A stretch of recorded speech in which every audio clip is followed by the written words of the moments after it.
Hello everyone, welcome to my channel. दोस्तों, मेरे channel में आप लोगों का बहुत बहुत स्वागत है। और दोस्तों, आज मैं आप लोगों के साथ शेयर करूंगी अपने गार्डन से फिर से बहुत अच्छी हार्वेस्टिंग और उन छोटी छोटी बातों के बारे में जो यदि हम अपने टेरेस गार्डन में ध्यान रखते हैं तो हमें कम मेहनत में भी अच्छी और प्योर ऑर्गेनिक सीजनेबल सब्जियां, चाहे वो पत्तेदार सब्जियां हों या फिर मिट्टी के अंदर वाली सब्जियां हों या फिर अपनी बेसिक सब्जियां हों, हम कम टाइम में और थोड़ी सी मेहनत करके आराम से उगा सकते हैं। और दोस्तों, यदि आप बिगनर्स हैं और गार्डनिंग करना चाहते हैं तो ये मेरा वीडियो आपके लिए बहुत खास हो सकता है। तो चलिए वीडियो शुरू करते हैं। उसके पहले यदि आप चैनल पर नए हो तो प्लीज़ वीडियो को एक लाइक करके चैनल को सब्सक्राइब जरूर कर लें। देखिए दोस्तों, यदि हम टेरेस गार्डनिंग करते हैं तो ऐसी बहुत सी छोटी छोटी बातें होती हैं जो कि देखने में बहुत छोटी लगती हैं, लेकिन गार्डनिंग में उन बातों का बहुत ही महत्व होता है। तो सबसे पहले हम बात करते हैं अपनी मिट्टी के बारे में कि मिट्टी कैसी होना चाहिए। तो दोस्तों, आपको बता दें, यदि हमारी मिट्टी अच्छी होगी तो साग सब्जियां भी अच्छी होंगी। और अच्छी मिट्टी वो होती है जिसमें खूब सारा ऑर्गेनिक मटेरियल हो। और ऑर्गेनिक से मेरा मतलब है जिसमें खूब सारे सूखे पत्ते हों, किचन वेस्ट हो, नीम की पत्तियां हों और थोड़ी सी पुरानी गोबर की खाद भी हो। और दोस्तों, जो आप पहली बार मिट्टी ला रहे हैं जो कि किसी खेत वगैरह की मिट्टी नहीं है, यदि मिट्टी चिकनी है तो उस मिट्टी में आप सूखे पत्ते, गेहूं की भूसी, चावल की धान मिला दें। तो इन सब चीज़ों से तो आपकी मिट्टी पोषक होगी। और वेल्डन मिट्टी चाहिए तो आपको उसमें कम से कम 20% रेता मिला दें, जो कि मकान बनाने में यूज़ की जाती है। या फिर रेता ना मिले तो कोकोपीट भी मिला सकते हैं। और दोस्तों, ऐसी मिट्टी में पहली बार में आपको खाद भी उसमें अच्छी मात्रा में ही मिलानी होगी। और यदि आपको गोबर की खाद, पुरानी गोबर की खाद मिल जाए तो बहुत अच्छी बात है, नहीं तो आप वर्मी कंपोस्ट भी मिला सकते हैं। चलिए दोस्तों, ये तो हो गई आपकी मिट्टी की बात। अब दूसरी बात, आपको ये देखना होगा कि आपकी छत पर धूप अच्छी कहाँ आती है, क्योंकि धूप जब पौधों पर अच्छे से पड़ेगी तो आपके पौधों की ग्रोथ अच्छी होगी और फ्रूटिंग भी अच्छी होगी।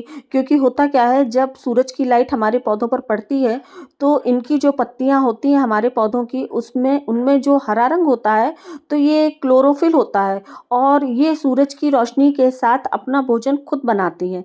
इसलिए दोस्तों, यदि आप के पौधों को धूप नहीं मिलेगी तो आपका पौधा अपना भोजन नहीं बना पाएगा, और जिससे पौधों की ग्रोथ अच्छी नहीं होगी और ना ही उसमें फ्रूटिंग और फूल पत्तियां जिसके भी पौधे हैं तो वो भी अच्छी नहीं होगी। इसलिए आपको अपने गमलों या ग्रो बैग को ऐसी जगह पर रखें जहाँ पर पौधों को पूरे दिन की धूप मिले, यानी पर्याप्त धूप मिलनी चाहिए।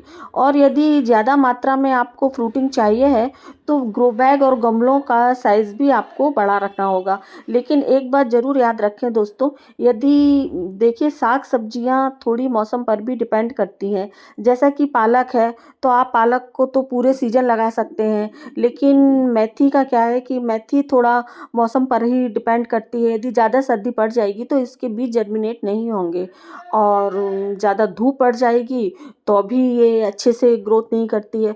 तो कुछ सब्जियां ऐसी हैं जो कि मौसम पर डिपेंड करती हैं, तो आपको उसके लिए हार नहीं माननी है कि भाई ये ऐसा हुआ तो ऐसा क्यों नहीं हुआ है। तो ऐसा कुछ नहीं है। देखिए, हम कोई भी काम करते हैं तो उसके ज़रूरी नहीं है कि हमको हर बारी 100% रिजल्ट मिले, लेकिन हाँ, आप करते करते सीख जाते हैं। तो जिस तरह से मैं करते करते आज मुझको गार्डनिंग करते हुए 4 साल हो गई हैं और मुझे काफ़ी अच्छा अनुभव हो गया है कि किस टाइम पर कौन से बीज मुझे लगाने होंगे और किस टाइम पर कैसे करके लगाने होंगे।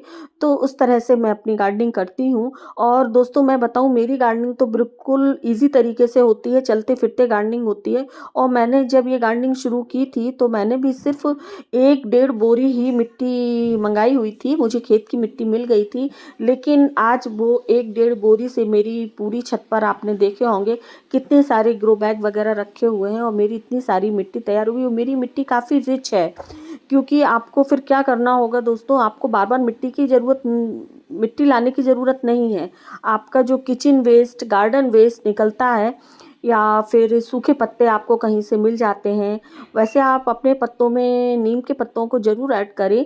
क्योंकि मैं हमेशा ही अपने हर ग्रो बैग में नीम की पत्तियाँ यूज़ करती हूँ, जिससे कि मेरी मिट्टी में किसी भी तरीके के कीड़े-पतीड़े या फंगस नहीं लगती है। तो 1 डेढ़ बोरी से मेरी इतनी मिट्टी ऐसे हो गई कि मैं ज़्यादा मेहनत नहीं कर पाती हूँ कि मैं बार-बार पूरे ग्रो बैग पलटूँ।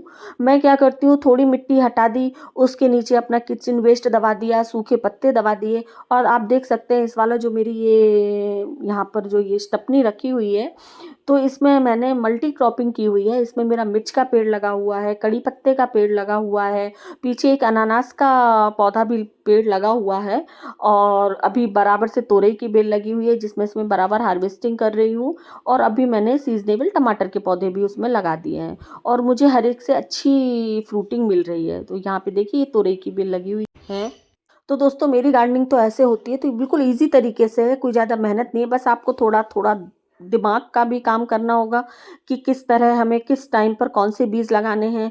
क्योंकि मेरी एक आदत और है, मैं जो भी सब्जियाँ लगाती हूँ, तो वो इतनी मात्रा में लगाती हूँ कि फ़िलहाल मुझे वो सब्ज़ी मार्केट से नहीं लेनी पड़े। हालाँकि मेरी छत तो काफ़ी बड़ी है, लेकिन मेरा गार्डन छोटा-सा है, ज़्यादा बड़ा गार्डन नहीं है। लेकिन हाँ, मैं आपने मेरे पिछले वीडियो देखे होंगे, तो उसमें मैंने अभी लास्ट सीज़न में अभी जो ककड़ी लगाई हुई थी, तो सीज़न ऑफ के बाद भी मुझे बराबर से ककड़ियाँ वगैरह मिलती रहीं और अभी यही हाल तोरई का चल रहा है कि बराबर से तोरई वगैरह हार्वेस्ट हो रही है। हालाँकि घर में कोई आउट सीज़न की है तोरई तो कोई ज़्यादा खाना पसंद भी नहीं कर रहा है, लेकिन हार्वेस्टिंग मेरी बराबर चल रही है।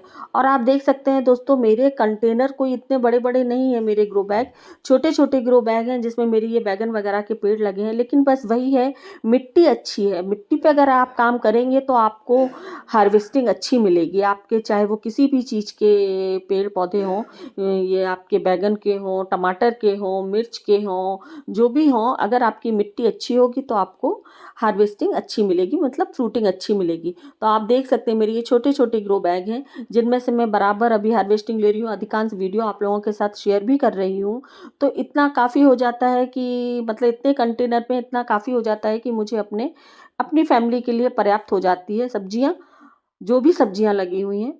तो इस तरह से आप इन बातों का अगर ध्यान रखते हैं और उसके बाद बस मैं टाइम टू टाइम अपने ये जो हार्वेस्टिंग करती हूँ, उसके बाद में ये फर्टिलाइज़र ज़रूर देती रहती हूँ, जो कि मैंने आप लोगों से वो भी शेयर किए हुए हैं और अभी फ़िलहाल मेरा ये मस्टर्ड केक का फर्टिलाइज़र और मिक्स सब्जियों के छिलके वगैरह का रखा हुआ है, बना हुआ है, तो मुझे वो देना है, वो भी मैं आप लोगों के साथ शेयर करूँगी।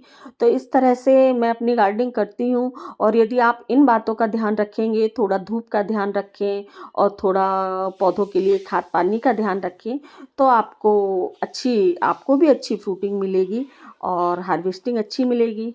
और दोस्तों गार्डनिंग में है क्या, यदि आप अभी ये दिसंबर और जनवरी में बीज लगाते हैं, तो उसमें जर्मिनेशन थोड़ा होने के कम चांस रहते हैं और वहाँ पर ये आपका अप्रैल और मई में जो कि ज़्यादा गर्मी पड़ती है, तो इस समय थोड़ा दिक्कत होती है।